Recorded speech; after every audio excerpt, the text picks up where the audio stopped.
പല ആഗ്രഹങ്ങൾ നമുക്കുണ്ട്, പല ആവശ്യങ്ങളുണ്ട്, പല രോഗങ്ങളുണ്ട്, പല ബുദ്ധിമുട്ടുകളുണ്ട്, പല പ്രയാസങ്ങളുണ്ട്. ആരോടും പറയാൻ കഴിയാതെ ഉള്ളിലൊതുക്കുന്ന ചില സങ്കടങ്ങളും നമുക്കുണ്ട്. പറയുന്ന പ്രാർത്ഥനകൾ, ദിക്റുകൾ നിങ്ങൾ ഇൻഷാ അല്ലാഹ് ഒറ്റ ഇരുപ്പിലിരുന്ന് 33 തവണ വെച്ച് നിങ്ങൾ ചൊല്ലിയാൽ നാളത്തെ പ്രഭാതം നിങ്ങൾക്ക് ഇത് അനുകൂലമായ റിസൾട്ടുമായിട്ടാണ് പ്രഭാതം വരിക എന്ന് മഹാരഥന്മാർ രേഖപ്പെടുത്തി വെച്ചിരിക്കുന്ന അത്ഭുതത്തിന്റെ കാര്യം. അവ മഗ്‌രിബ് നമസ്കാരം കഴിഞ്ഞിട്ട് എപ്പോഴാണെങ്കിലും നമ്മൾ ചൊല്ലാനുള്ള മഗ്‌രിബ് നമസ്കാരം ഹദ്ദാദ് ഓതുന്നവരുണ്ടാകും, വാഖിയ ഓതുന്നവരുണ്ടാകും, മുൽക്ക് ഓതുന്നവരുണ്ടാകും, യാസീൻ ഓതുന്നവരുണ്ടാകും. അങ്ങനെ തുടങ്ങിയ ചെറിയ ചെറിയ സൂറത്തുകളും ആയത്തുകളും അതുപോലെ ദിക്റുകളൊക്കെ ചൊല്ലുന്നവരുണ്ട്. അതെല്ലാം ചൊല്ലിയതിനു ശേഷം ഇതിന്റെ യഥാർത്ഥ ക്രമം അല്ലെങ്കിൽ അതിന്റെ രീതി മഹാരഥന്മാർ രേഖപ്പെടുത്തി വെക്കുന്നത് ഈ 6 ദിക്റും ഒറ്റ ഇരിപ്പിൽ ചൊല്ലണമെന്നാണ്. വളരെ ചെറിയ ദിക്റാണ്, പക്ഷെ അതിന്റെ പവർ വല്ലാത്തതാണ്. 6 ദിക്റുകൾ ഒരെണ്ണം 33 തവണ വെച്ച് നമ്മൾ ഇത് ചൊല്ലിയിട്ട് അവസാനം അള്ളാഹുവിലേക്ക് നമ്മൾ പൊട്ടിക്കരഞ്ഞുകൊണ്ട് ദുആ ചെയ്താൽ നമ്മുടെ ജീവിതത്തിന്റെ പ്രയാസ പ്രതിസന്ധി ഘട്ടങ്ങൾ അള്ളാഹു മാറ്റിത്തരുമെന്നാണ്.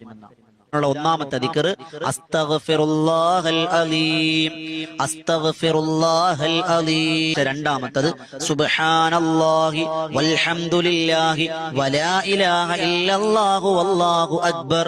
മൂന്നാമത്തേത് മാഷാ അല്ലാഹു ലാ ഖുവത ഇല്ലാ ബില്ലാഹ്. അച്ഛനെ നീ അല്ലാതെ ഒരു കഴിവുമില്ല, നീയാണില്ല. രണ്ടാമത്തെ ദിക്ർ ഒരു സ്വലാത്താണ്. അല്ലാഹുമ്മ സ്വല്ലി അലാ സയ്യിദിനാ മുഹമ്മദിൻ വഅലാ ആലിഹി വസ്വഹ്ബിഹി വസല്ലിം. ഏറെ അജബ് നിറഞ്ഞ അത്ഭുതം നിറഞ്ഞ സ്വലാത്താണ്. ഏതാണ്? ലാ ഇലാഹ ഇല്ലല്ലാഹുൽ മലിക്കുൽ ഹഖുൽ മുബീൻ, ലാ ഇലാഹ ഇല്ലല്ലാഹുൽ മലിക്കുൽ ഹഖുൽ മുബീൻ.